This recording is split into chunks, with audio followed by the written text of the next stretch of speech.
Dalam 11 menit ke depan, saya akan menjelaskan tentang komunikasi antar proses dan thread. Selamat menikmati.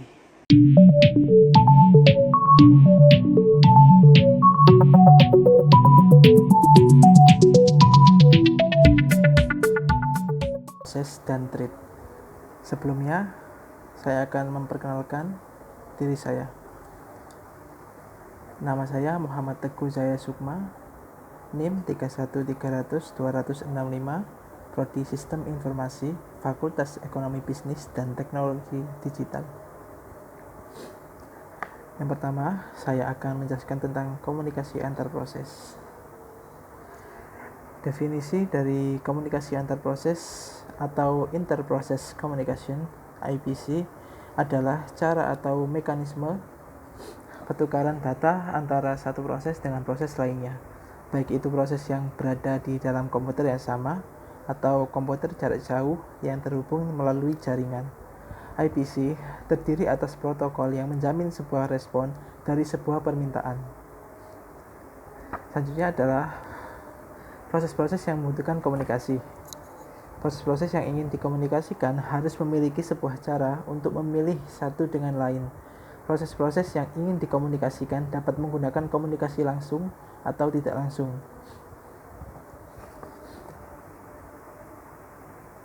Saya akan menjelaskan tentang komunikasi langsung. Komunikasi langsung adalah setiap proses yang ingin berkomunikasi harus memiliki nama yang bersifat eksplisit, baik penerimaan atau pengiriman dari komunikasi tersebut.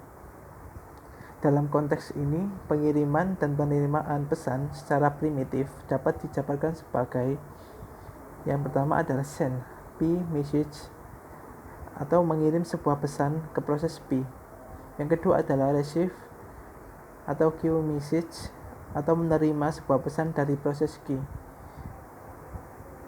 Selanjutnya adalah sebuah jaringan komunikasi. Pada bahasa ini memiliki beberapa sifat, yaitu adalah: yang pertama, sebuah jaringan yang didirikan secara otomatis di antara setiap pasang dari proses yang ingin dikomunikasikan. Proses tersebut harus mengetahui identitas dari semua yang ingin dikomunikasikan. Yang kedua adalah sebuah jaringan adalah terdiri dari penggabungan dua proses.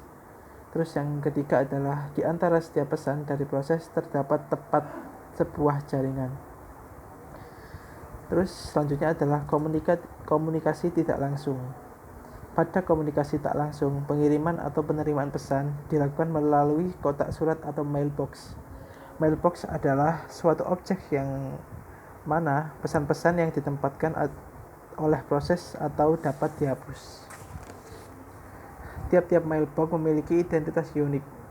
Dua buah proses dapat saling berkomunikasi hanya jika mereka saling menggunakan mailbox secara bersama-sama. Dua proses dapat saling berkomunikasi apabila kedua proses tersebut sharing mailbox. Selanjutnya adalah pengirim dan penerima dapat dijabarkan sebagai A send atau iMessage, yaitu mengirim pesan ke mailbox A. Yang kedua adalah receive iMessage, atau menerima pesan dari mailbox A. Selanjutnya adalah sinkronisasi. Sinkronisasi adalah komunikasi antar proses yang membutuhkan push-by calls untuk mengirim dan menerima data primitif. Terdapat rancangan yang berbeda-beda dalam implementasi setiap primitif. Pengiriman pesan mungkin dapat diblok atau blocking, yaitu tidak dapat di-blocking atau non-blocking, juga dikenal dengan nama sinkron atau asinkron. Pengiriman yang diblok adalah proses pengiriman diblok sampai pesan diterima oleh proses penerima atau receiving process oleh mailbox. Pengiriman yang tidak diblok adalah proses pengiriman pesan dan mengkalkulasi operasi. Terus selanjutnya adalah penerimaan yang diblok adalah penerimaan memblok sampai pesan tersedia. Terus selanjutnya adalah penerimaan yang tidak diblok atau penerima mengembalikan pesan valid atau null. Terus untuk selanjutnya adalah buffering. Buffering adalah baik komunikasi itu langsung atau tak langsung, penukaran pesan oleh proses memerlukan antrian sementara. Pada dasarnya, terdapat 3 jalan di mana antrian tersebut diimplementasikan. Yang pertama adalah kapasitas 0, atau antrian mempunyai panjang maksimum 0, maka link tidak dapat mempunyai penungguan pesan atau message waiting. Dalam kasus ini, pengirim harus memblok sampai penerima menerima pesan. Terus selanjutnya adalah kapasitas terbatas, atau antrian mempunyai panjang yang telah ditentukan, paling banyak N pesan dapat dimasukkan. Jika antrian tidak penuh ketika pesan dikirimkan, pesan yang baru akan menimpa. Dan pengirim dapat melanjutkan eksekusi tanpa menunggu. Link mempunyai kapasitas terbatas. Jika link penuh, pengirim harus memblok sampai terdapat ruang pada antrian. Selanjutnya adalah kapasitas tak terbatas, yaitu antrian mempunyai panjang yang tak terhingga, maka semua pesan dapat menunggu di sini. Pengirim tidak akan pernah diblok. Selanjutnya saya akan menjelaskan tentang thread. Proses itu ada 2 macam. Yang pertama adalah proses berat atau heavyweight, disebut proses tradisional. Terus yang kedua adalah proses ringan atau lightweight, disebut thread. Thread adalah unit dasar dari utilitas CPU. Di dalamnya terdapat ID thread, program counter, register, and stack, dan saling berbagi dengan thread lain dalam proses yang sama. Selanjutnya adalah keuntungan memakai thread. Yang pertama adalah tanggap. Multithreading mengizinkan program untuk terus berjalan walaupun pada bagian program tersebut diblok atau sedang dalam keadaan menjalankan operasi yang lama atau panjang.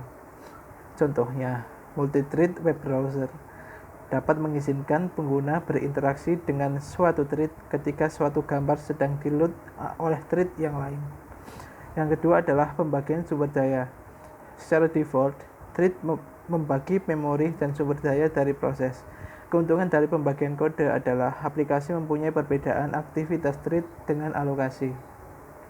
Terus yang ketiga adalah ekonomis. Mengalokasikan memori dan sumber daya untuk membuat proses itu sangat mahal. Alternatifnya, thread membagi sumber daya dari proses, jadi lebih ekonomis.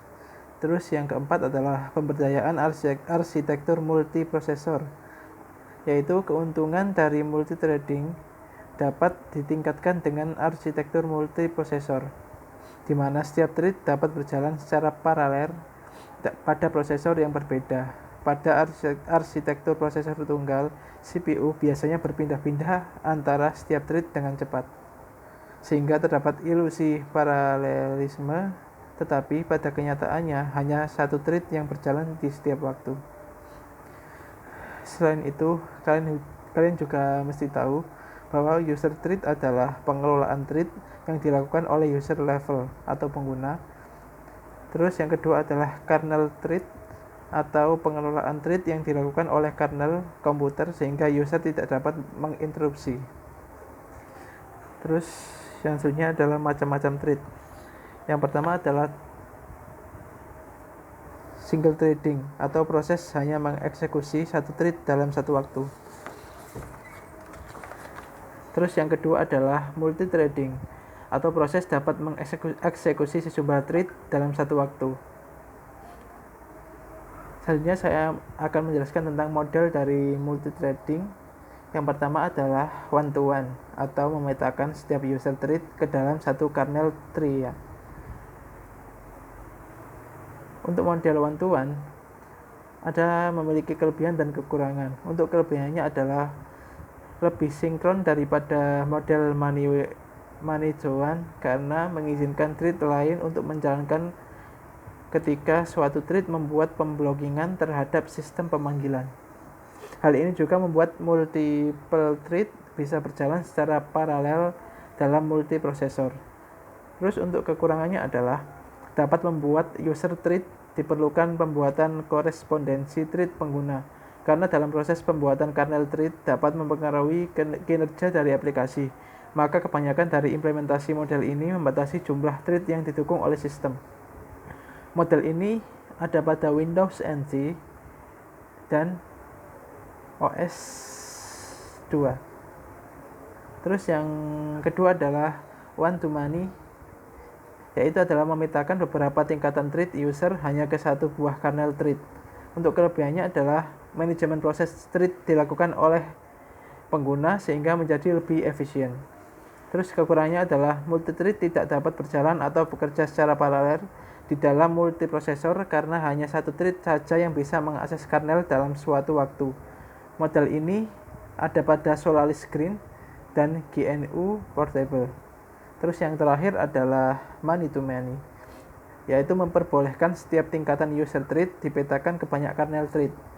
Untuk kelebihannya adalah developer dapat membuat user thread sebanyak yang diperlukan dan kernel thread yang bersangkutan dapat berjalan secara paralel pada multiprosesor.